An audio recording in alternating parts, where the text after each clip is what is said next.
नमस्कार। आज हम भारत के कॉरपोरेट और आर्थिक जगत में जो हाल में कुछ खास हलचलें हुई हैं उन पर बात करेंगे। जी। हमारे सामने जीएसटी दरों में बदलाव है, ऊर्जा सेक्टर के बड़े प्लान्स हैं, बाजार के उतार चढ़ाव और मेक इन इंडिया से जुड़ी भी कई खबरें हैं। हाँ, काफी कुछ है। कोशिश यही रहेगी कि इन सब जानकारियों से जो सबसे अहम बातें हैं वो निकालकर समझें कि आजकल इकोनॉमी में चल क्या रहा है। बिल्कुल। और ये भी देखेंगे कि इन बदलावों का असर कहाँ-कहाँ पड़ रहा है, आम लोगों की जेब पर, अलग-अलग इंडस्ट्रीज पर। सही। और कंपनियां आगे के लिए क्या सोच रही हैं, क्या रणनीतियां बना रही हैं।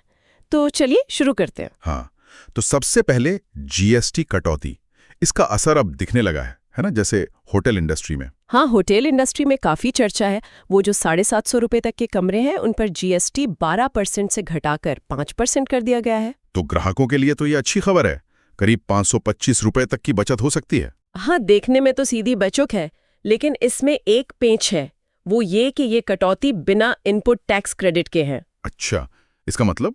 इसका मतलब ये कि होटल अब अपने खर्चों पर, जो सामान या सर्विस खरीदते हैं, उस पर दिए गए जीएसटी का क्लेम वापस नहीं ले पाएंगे। ओह, तो फिर फायदा कैसे हुआ? देखिए, हॉस्पिटैलिटी सेक्टर इसे फिर भी एक बड़ा बूस्ट मान रहा है। उनको उम्मीद है कि रेट कम होने से डिमांड इतनी बढ़ेगी कि वॉल्यूम बढ़ जाने से ये ओवरऑल फायदेमंद साबित होगा। ये एक तरह से सरकार और इंडस्ट्री का मिलकर वॉल्यूम पर दाव है। समझ गया।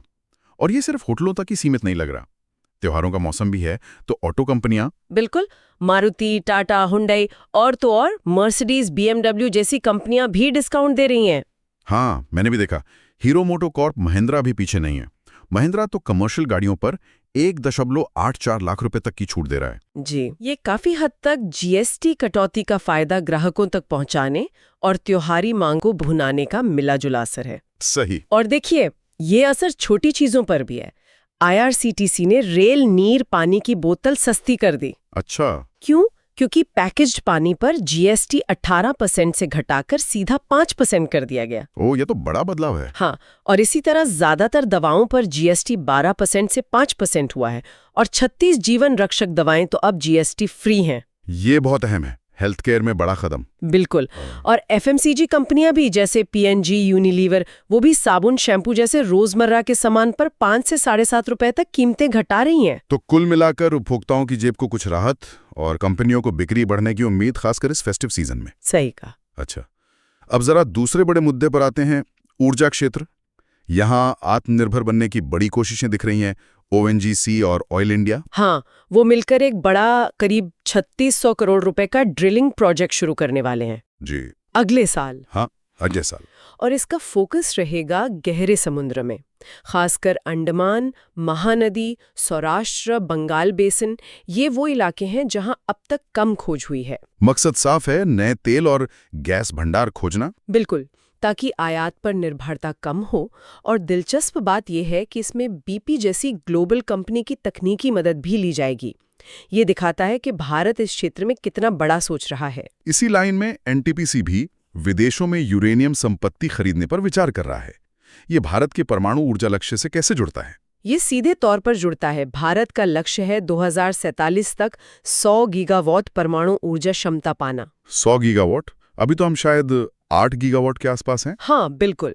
तो ये बहुत बड़ा लक्ष्य है और इसके लिए यूरेनियम की सप्लाई पक्की करना बेहद जरूरी है। समझ गया। हालांकि एक चुनौती ये भी है कि भारतीय तेल कंपनियों के करीब $1.4 बिलियन रूस में फंसे हुए हैं डिविडेंड के रूप में। ओह, तो उन्हें वापस लाने की कोशिशें चल रही होंगी? हाँ, कोशिशें जारी हैं। देखते हैं क्या होता है। अच्छा, संसाधनों की बात चली रही है तो हिंदुस्तान जिंक का राजस्थान वाला प्लांट भी अहम लगता है। हाँ, वो बहुत महत्वपूर्ण है। वो देश का पहला बड़ा प्लांट होगा जो खदानों से निकले कचरे, टेलिंग से जिंक और चांदी निकालेगा। Waste value. एग्जैक्टली। ये सिर्फ वेस्ट मैनेजमेंट नहीं, ये संसाधनों का दोबारा इस्तेमाल करके सर्कुलर इकोनॉमी बनाने की दिशा में एक बड़ा कदम है। हम वेस्ट को रिसोर्स की तरह देख रहे हैं। ये तो बढ़िया है। अच्छा, अब थोड़ा बाजार और कॉर्पोरेट एक्शन का मूड समझते हैं। कई कंपनियां इस हफ्ते बोनस शेयर या डिविडेंड दे रही हैं। पिडिलाइट, नजारा टेक्नोलॉजीज, बीएमएल। हाँ, ये कॉर्पोरेट एक्शन अक्सर निवेशकों का भरोसा बनाए रखने के लिए होते हैं। बाजार की बात करें तो पिछले हफ्ते टॉप 10 में से 7 सबसे मूल्यवान कंपनियों का मार्केट कैप करीब 1.18 लाख करोड़ बढ़ा। अरे वाह, कौन आगे रहा? SBI और भारती एयरटेल सबसे आगे थे, लेकिन हर सेक्टर में तेजी नहीं है। वो अमेरिका में H-1B वीजा नियमों में बदलाव की खबरों से IT सेक्टर थोड़ा दबाव में दिखा, है ना? जी हाँ, उसका एक दिलचस्प साइड इफेक्ट भी हुआ। H-1B फीस बढ़ने की घोषणा के ठीक बाद मेक माई ट्रिप पर अमेरिका जाने वाली लास्ट मिनट फ्लाइट बुकिंग अचानक बढ़ गई। हाँ, लोग फीस बढ़ने से पहले निकल लेना चाहते थे शायद। और डिफेंस स्टॉक्स में कुछ सुस्ती की बात भी सुनी, पर PSU बैंक स्टॉक्स अभी भी दौड़ रहे हैं। हाँ, कुछ मार्केट एक्सपर्ट्स का यही मानना है। डिफेंस स्टॉक्स में शायद थोड़ी प्रॉफिट बुकिंग हो रही है, जबकि PSU बैंक इंडेक्स ने एक अहम टेक्निकल लेवल पार किया है, जिसे तेजी का संकेत माना जा रहा है। बाजार का मूड बदलता रहता है। बिल्कुल। अच्छा, आखिर में मेक इन इंडिया और इंफ्रास्ट्रक्चर पर भी काफी जोर दिख रहा है। सरकार ने industrial park rating, logistics data bank जैसी पहले शुरू की हैं। हाँ, और एक खास बात सामने आई है। भारत की लॉजिस्टिक्स लागत, मतलब सामान लाने ले जाने का खर्च, अब GDP का सिर्फ 7.97% आंका गया है। सिर्फ 7.97%? ये तो पहले के अनुमानों से काफी कम है। हाँ, काफी कम है। इसका सीधा मतलब है कि हमारी सप्लाई चेन और इंफ्रास्ट्रक्चर बेहतर हो रहे हैं, खर्च कम हो रहा है। ये पूरी इकोनॉमी के लिए अच्छी खबर है। ये तो बहुत पॉजिटिव है। इसी कड़ी में देखिए, तमिलनाडु में 2 नए शिपयार्ड बन रहे हैं। कोचिन शिपयार्ड और मजगांव डॉक मिलकर बना रहे हैं करीब 30,000 करोड़ का निवेश। और रोजगार? लगभग 55,000 रोजगार पैदा होने की उम्मीद है। वाह! और रक्षा क्षेत्र में भी HAL प्राइवेट कंपनियों के साथ मिलकर? हाँ, 5वीं पीढ़ी के स्टिल्थ फाइटर जेट के विकास के लिए करीब 28 प्राइवेट कंपनियां इच्छुक हैं। और CII ने भी ग्लोबल कैपेबिलिटी सेंटर्स GCC के लिए एक मॉडल पॉलिसी जारी की है। जी, जिससे अनुमान है कि 2030 तक ये GCCs अर्थव्यवस्था में 16.5 लाख करोड़ का योगदान दे सकते हैं। ये सब दिखाता है कि मेक इन इंडिया सिर्फ नारा नहीं, जमीनी स्तर पर निवेश, पॉलिसी, पार्टनरशिप सब हो रहा है। तो कुल मिलाकर देखें तो एक तरफ GST कटौती से आम लोगों को थोड़ी राहत और बाजार में फेस्टिव मूड बनाने की कोशिश है। हाँ, और दूसरी तरफ ऊर्जा और घरेलू उत्पादन में आत्मनिर्भरता के लिए लंबी अवधि के, मतलब स्ट्रेटेजिक निवेश हो रहे हैं। बाजार में अलग अलग सेक्टरों का मिजाज बदल रहा है। कंपनियां निवेशकों को जोड़े रखने के तरीके ढूंढ रही हैं। बिल्कुल।